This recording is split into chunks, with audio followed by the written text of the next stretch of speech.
It is my honor to recognize our next আগামী ফেব্রুয়ারি মাসে অনুষ্ঠিত হতে যাওয়া ন্যাশনাল প্রেয়ার ব্রেকফাস্টে যোগদানের আমন্ত্রণ পেয়েছেন বিএনপির ভারপ্রাপ্ত চেয়ারম্যান তারেক রহমান, মহাসচিব মির্জা ফখরুল ইসলাম আলমগীর ও স্থায়ী কমিটির সদস্য আমির খসরু মাহমুদ চৌধুরী। তবে ঢাকার মার্কিন দূতাবাস বলছে, ন্যাশনাল প্রেয়ার ব্রেকফাস্ট নামে কোনো অনুষ্ঠানের সঙ্গে যুক্তরাষ্ট্র সম্পৃক্ত নয়। ফলে প্রশ্ন উঠছে, কি এই ন্যাশনাল প্রেয়ার ব্রেকফাস্ট অনুষ্ঠান, এর আয়োজক কারা এবং আন্তর্জাতিক রাজনীতিতে এর গুরুত্বই বা কতটুকু?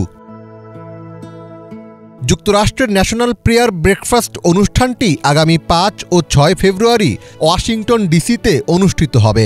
যুক্তরাষ্ট্র সম্পৃক্ততার কথা নাকচ করলেও 70 বছরের পুরনো এই ঐতিহ্যের সাথে জড়িয়ে আছে দেশটির সাবেক প্রেসিডেন্টদের নাম।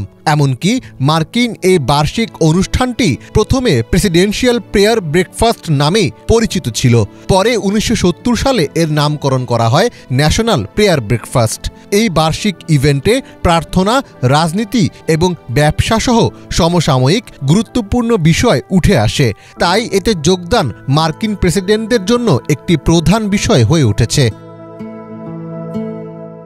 বাইবেলের জন 21 অধ্যায়ের বিবরণ অনুযায়ী যিশু তার কয়েকজন বন্ধুদের তিবেরিয়াস সাগরের তীরে সকালের খাবারের আমন্ত্রণ জানান। সেই ব্রেকফাস্টে তিনি ঐশ্বরিক শক্তিতে প্রচুর মাছ ধরেন। মানুষের একত্র হওয়া, একসঙ্গে খাবার খাওয়া, বন্ধুত্ব গড়া ও প্রার্থনার গুরুত্বের কথা মনে করিয়ে দেন তিনি।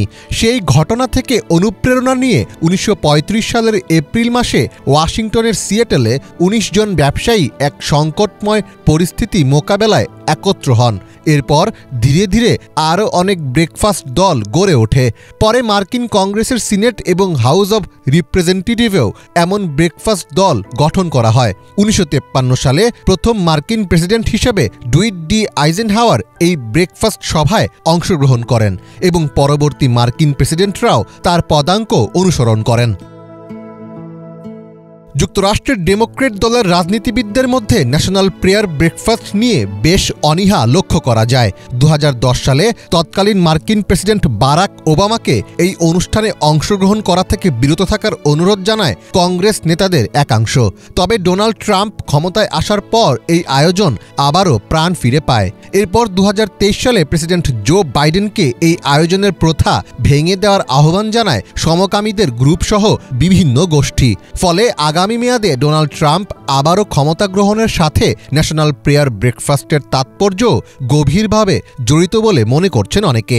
But this morning we come together as one nation blessed to live in freedom and grateful to worship in peace.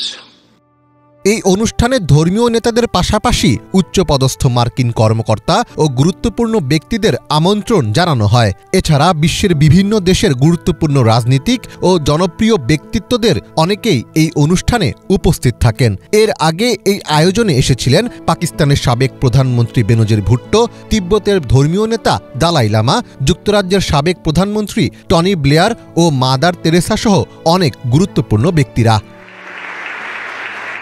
2017 সালের ন্যাশনাল প্রেয়ার ব্রেকফাস্ট অনুষ্ঠানে সর্বোচ্চ 140টি দেশের প্রায় 4000 আমন্ত্রিত অতিথি উপস্থিত ছিলেন, যাদের মধ্যে প্রায় 3500 অংশগ্রহণকারী ছিলেন বিভিন্ন দেশের গুরুত্বপূর্ণ রাজনৈতিক ব্যক্তিত্ব।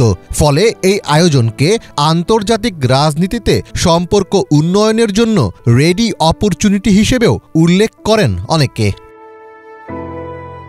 মীর ফজলে রাব্বি, বাংলা ভিশন।